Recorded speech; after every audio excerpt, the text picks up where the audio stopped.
बोलिए सदगुरु कबीर साहेब की जय। आइए आज हम लोग सदगुरु कबीर साहब के मूल ग्रंथ बीजक से रामायणी नंबर 13 श्रवण करते हैं। सदगुरु कहते हैं कि मनुष्य को कोई व्यक्ति अगर मार दे तो वह मार 1 से 2 हफ्ते में ठीक हो जाएगा, लेकिन माया की मार इतनी कठिन होती है कि मनुष्यों को बचना बड़ा मुश्किल होता है। उन्हीं पर आधारित सदगुरु कबीर कहते हैं, नहीं परतीत जो यह संसारा, दर्ब की चोट कठिन कै मारा। सोतो से सो जाय लुकाई, काहू के परतीत न आई। चले लोग सब मूल गमाई, यम की बाढ़ काढ़ी नहीं जाई। आज काज जो काल अकाजा, चले लाद दिगंदर राजा। सहज विचारे मूल गमाई, लाभ तेहानी होए रे भाई। ओछी मति चंद्रमा गो अथई, त्रिकुटी संगम स्वामी बसई। तब ही विष्णु कहा समझाई, मैथुन अष्ट तुम जीतहु जाई। तब शनक कादिक तत्व विचारा, जैसे रंक पड़ा धन पाड़ा। भव मर्याद बहुत सुख लागा, यही लेखे सब संशय भागा। देखत उत्पत्ति लागु न बारा, एक मरे एक करे विचारा। मुवे गए कि काहू न कही, झूठी आस लाग जग रही। जरत जरत ते बाचहूं, काहू न किन्ने गुहार। विष विषय के खायहूं, रात दिवस मिलिझार। सदगुरु कहते हैं, संसारी मनुष्यों को यह समझ नहीं पड़ती कि माया की मार बड़ी कठिन है, यद्यपि यह अंत में लुप्त हो जाने वाली है। तथापि किसी को ऐसा विश्वास नहीं होता। मनुष्य की मौलिकता है विवेक विचार से जीवन बिताना, परंतु माया के मोह में पड़कर लोग इसे खो देते हैं। लोग वासना के प्रवाह को काट नहीं पाते। सदगुरु कहते हैं, हे मानव, आज तू अपना कल्याण कर सकता है, यह मौका है।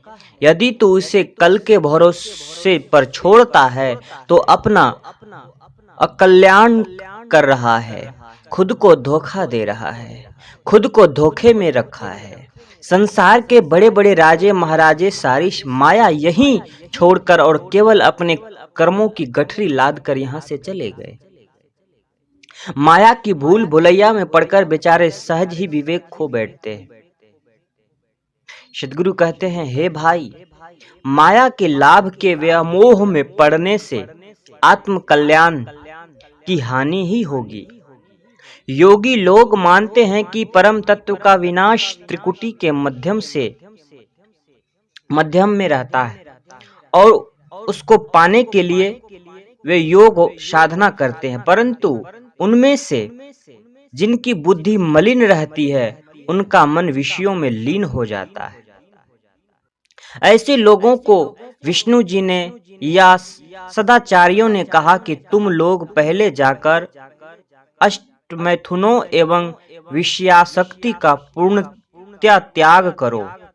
तब शनकादिकों ने तत्व विचार किया। वे इस प्रकार खुश हुए जैसे गरीब को पड़ा हुआ अपार धन मिल जाए। संसार में उनकी मर्यादा तथा महिमा हुई और उन्हें बड़ा सुख लगा। यह हिसाब से मानो उनके सारे भ्रम मिट गए। परंतु विवेक से देखने पर पता चलता है कि इस तत्व विचार से जन्म मरण का दुख नहीं दूर हो सकता। माया के मोह में पड़कर एक आदमी मर रहा है और दूसरा उसी में उलझने के लिए सोच रहा है। यह कौन सी विवेक की बात है, यह कौन सी बुद्धिमानी है। लोग माया मोह की भूल भुलैया में पड़कर मर गए, वे धोखे में चले गए। जो लोग जीवित रहते हैं उनको जगत भोगों की झूठी आशा लगी रहती है।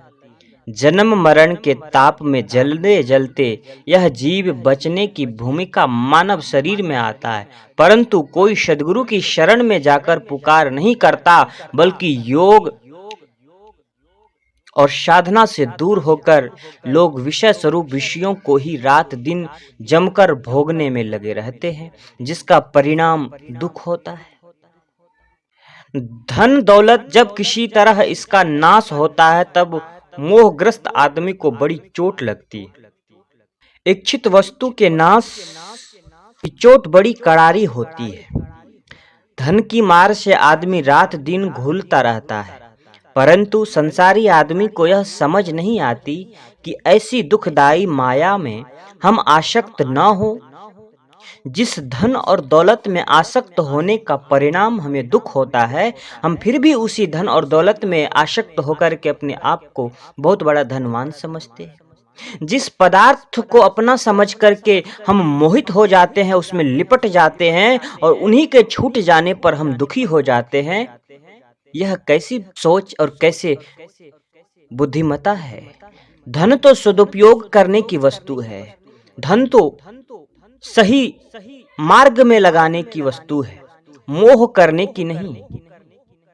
धन दौलत एक संसार के प्राणी पदार्थों में हम चाहे जितनी ममता करें, परंतु सो तो से सो जाए लुकाई। सद्गुरु कहते हैं वे तो अंत में नष्ट होंगे ही।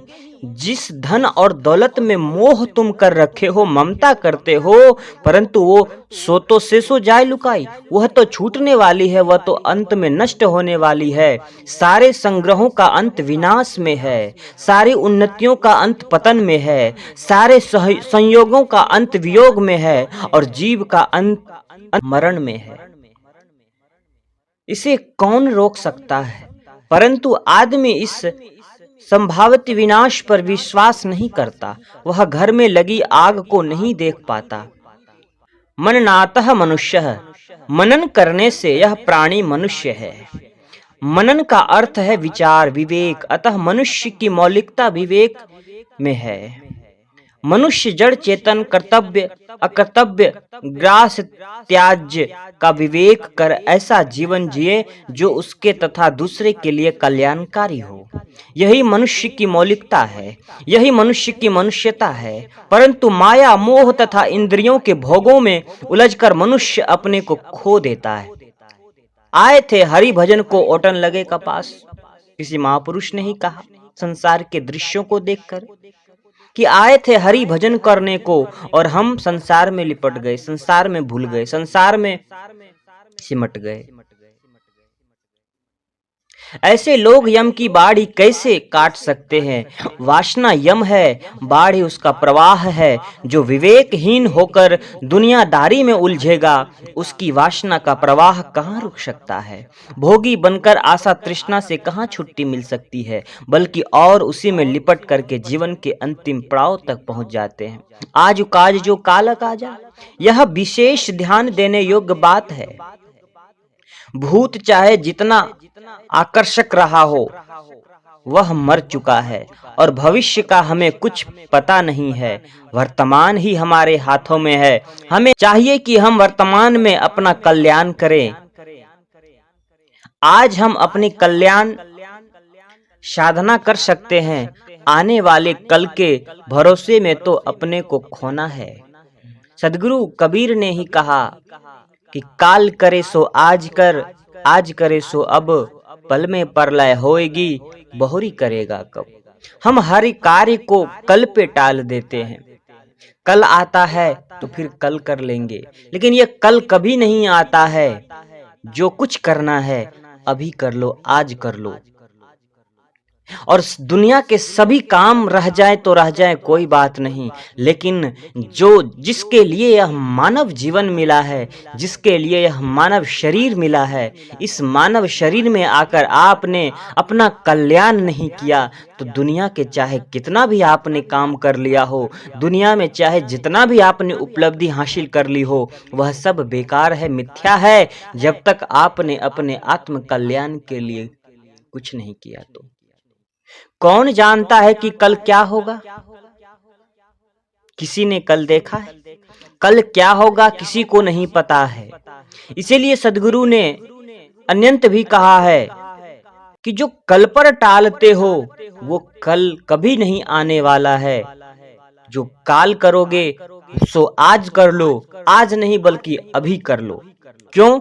क्योंकि पल में प्रलय हो सकती है, किसी को पता नहीं है उस प्रलय के बारे में।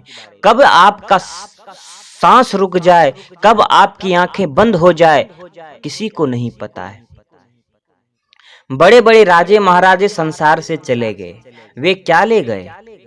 पूछा गया कि पुराण क्यों लिखे गए? उत्तर दिया गया, जिसने सूर्यवंश और चंद्रवंश के इक्ष्वाकु, जनहू, मंधता, सगर और रघु के जो सबके सब नाश को प्राप्त हो चुके, यदयाति, नहुष और उनके वंशजों के जो अब नाम शेष रह गए, और उन महाबलशाली घर्ष, विक्रम और अपरिमित वैभव वाले राजर्षियों के, जिन्हें और भी उग्र शक्ति वाले काल ने पचाकर केवल कथा मात्र बना दिया, चरित्र शून्य है, उस व्यक्ति के मन में ज्ञान का उदय होगा और वह अपनी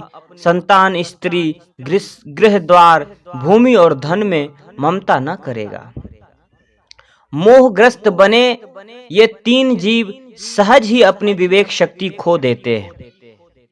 आत्म कल्याण और पर कल्याण के लिए मानव जीवन के क्षण क्षण दोहन करने योग्य हैं, परंतु ऐसे रत्न समय को मनुष्य अंतरकारी विषयवाद,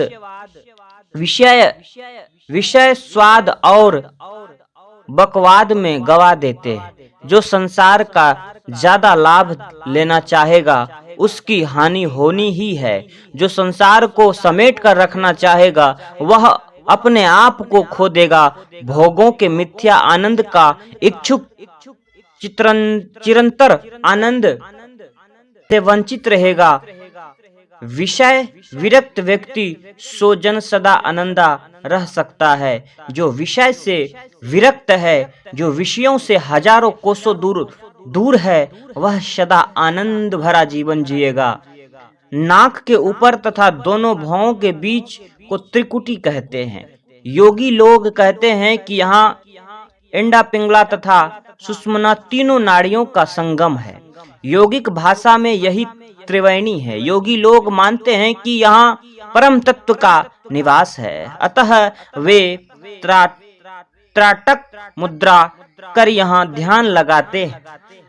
अपने चेतन स्वरूप में पृथक त्रिकुटी में किसी परम तत्व की बात है तो केवल कल्पना ही, परंतु उसमें एकाग्रता भी उसी की होगी जो विषयों से विरक्त है। ओछी मति वालों का चंद्रमा डूब जाता है। चंद्रमा मन का देवता माना गया है, अतः चंद्रमा से मन अर्थ है। अभिप्राय है कि विषयों में प्रियता ओछी मति का लक्षण है और ऐसे विषयाशक्ति का मन विषयों में लीन होगा ही। विषय लीन व्यक्ति साधन लीन नहीं हो सकता।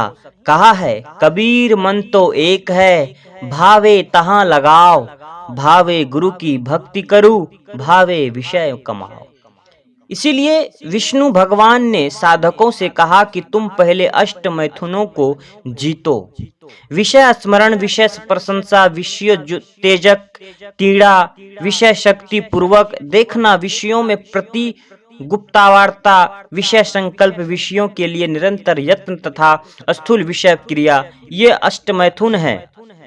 जब इन सभी से साधक छूट जाता है तब उसका मन साधना में लग जाता है।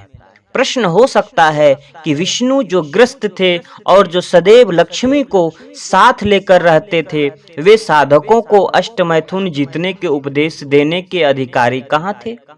वस्तुतः अच्छी राय तो कोई किसी को भी दे सकता है। गृहस्थ भी साधु को उन्हें अपने पथ से भटकते देखकर चेतावनी दे सकते हैं। रजोगुण ब्रह्मा, तमोगुण शंकर, सतोगुणी हरि होई। उसी अनुसार सतोगुणी व्यक्ति ही विष्णु है। कोई भी सतोगुणी ब्रह्मचर्य की राय दे सकता है। उक्त उपदेश को मानकर सनत कुमार आदि ऋषियों ने पूर्ण ब्रह्मचर्य का पालन किया और तत्व विचार भी किया। तत्व विचार का अर्थ है अंतिम सत्य की समझ। सदगुरु कबीर कहते हैं, सनकादिकों ने जो अंतिम सत्य समझा, उससे उन्हें पड़े हुए धन मिल जाने के समान बड़ा लाभ लगा। संसार में उनकी मर्यादा भी हुई, उनकी सम्मान भी हुई। उन्हें अपनी मर्यादा में आनंद भी आया और उसकी समझ में मानो उनके सारे भ्रम दूर हो गए। परंतु उनका तत्व विचार बंधनों का सर्वथा निवारण करने वाला नहीं है। यह सब कहकर सदगुरु कबीर क्रांति की बात करते हैं। कबीर देव कहते हैं कि सनकादिकों का तत्व विचार उनकी दृष्टि से भ्रम निवारण है, परंतु वस्तुतः भ्रम निवारक है ही नहीं। मूल पंक्तियों पर ध्यान दीजिए।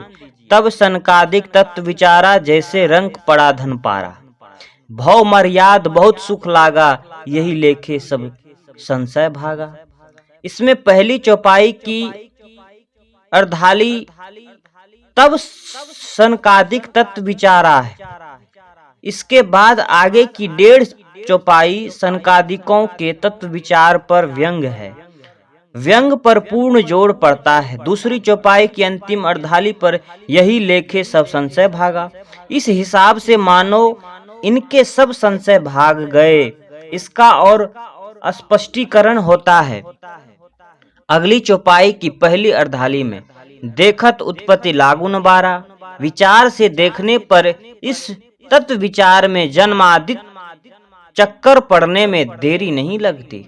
सनकादिकों का तत्व विचार क्या है, जिस पर कबीर देव व्यंग करते हैं और कहते हैं कि वह पूर्ण ज्ञान नहीं है तथा वह सर्वथा भ्रम से रहित नहीं है। वस्तुतः पीछे 8वीं रामायणी में इस पर विस्तार से विचार कर आए हैं। आप लोगों ने सुना होगा। जो लोग नहीं सुने होंगे वह पिछले वीडियो में रामायणी नंबर 8 में जाकर के सुन सकते हैं। आत्मा की चराचर व्यापकता की अवधारणा तथा जड़ चेतन की अभिन्नता की प्रकल्पना से सनकादिकों तथा उपनिषदों के तत्व विचार को गढ़मढ़ कर दिया है। आत्मा व्यापक है, इस शब्द का अर्थ महिमा परक है, पर वस्तु परक है ही नहीं। एक आत्मा की व्यापकता के अवरोधक अन्य आत्माएं तथा जड़ तत्व है। संसार में कोई भी परिनिष्ठित वस्तु सर्वव्यापक हो ही नहीं सकती। यदि एक परिनिष्ठित वस्तु सर्वव्यापक हो तो न दूसरे किसी जड़ चेतन की सत्ता होगी और न परम परवहमान जगत होगा।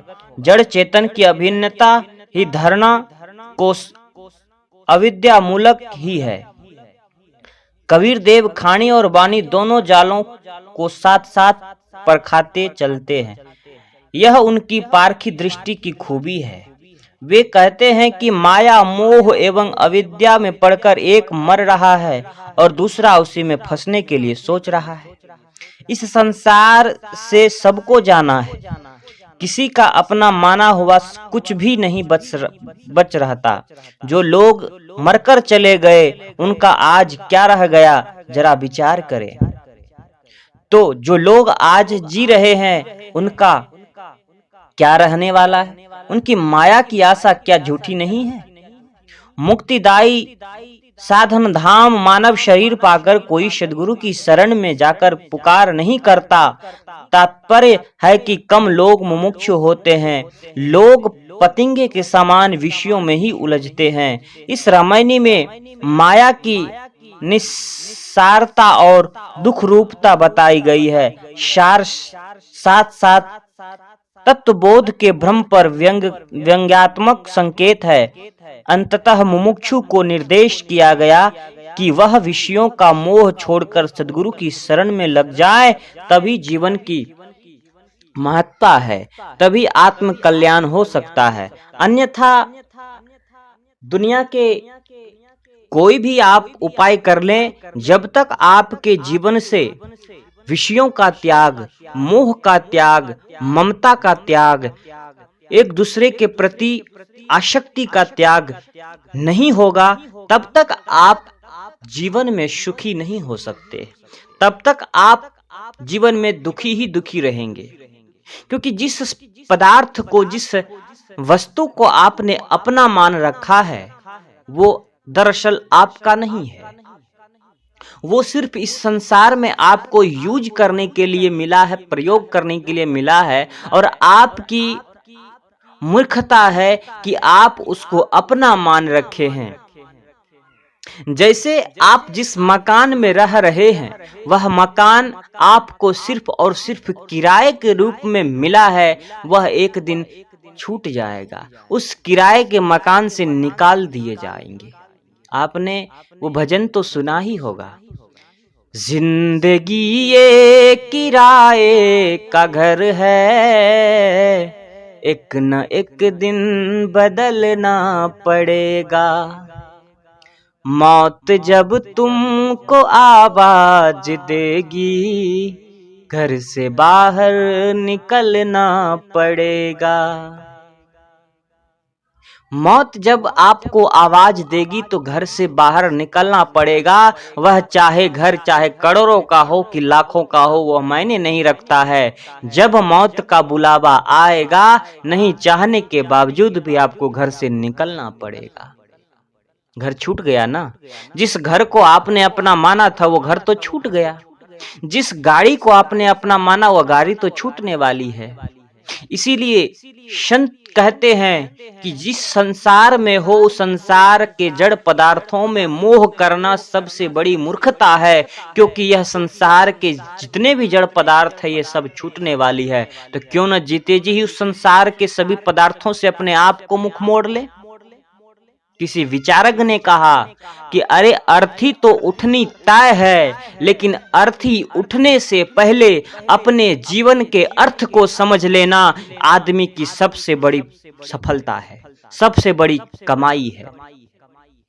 आदमी खुद को छोड़ करके पूरे दुनिया को जानने में लगा रहता है, और खोजते खोजते जीवन की गाड़ी मौत के स्टेशन तक पहुंच जाती है, और वहां पर सब कुछ अपने आप छूट जाती है, सब कुछ समाहित हो जाती है। विषय वासनाओं का त्याग करें। विषय वासनाओं में लिपटा आदमी कभी साधक नहीं हो सकता है, कभी आत्म कल्याण नहीं कर सकता है, क्योंकि आत्म कल्याण के लिए सब तरफ से, चारों तरफ से मुख को मोड़ना पड़ेगा और अपने आप में स्थापित होना पड़ेगा। और जो व्यक्ति अपने आप में स्थापित हो जाता है, दरअसल कल्याणकारी और आत्म कल्याणधारी वही व्यक्ति होता है। तो आज का विचार सदगुरु कबीर साहब का मूल ग्रंथ बीजक से आप लोगों को मैंने सुनाया। रामायणी नंबर 13, रामायणी नंबर 13 आप लोगों को सुनाया, और आप लोगों को कैसा लगा आप लोग कमेंट्स करके जरूर बताएंगे। अभी तक आपने हमारे चैनल को सब्सक्राइब नहीं किया तो प्लीज आप लोग चैनल को सब्सक्राइब कर लें, अपने परिवार में शेयर करें, और इन सदगुरु कबीर साहब के इन सभी विचारों को सुन करके भ्रम से तो निश्चिंत दूर हो जाएंगे, ये तो पक्का है। और अपने परिवार में शेयर करें। जिन जिन लोगों को भ्रम में है कि संसार के सभी लोग हमारे हैं, रिश्ते नाते हमारे हैं, धन दौलत हमारे हैं, यह सब व्यवहार के लिए आपके हैं, लेकिन असल में आपके नहीं हैं। इन ओरिजिनल ज्ञान को सुनने के लिए चैनल को सब्सक्राइब करना बिल्कुल भी ना भूलें, और अपने परिवार में शेयर जरूर करें। कमेंट्स करके जरूर बताएं कि आपको यह विचार कैसा लगा। बोलिए सदगुरु कबीर साहेब की जय।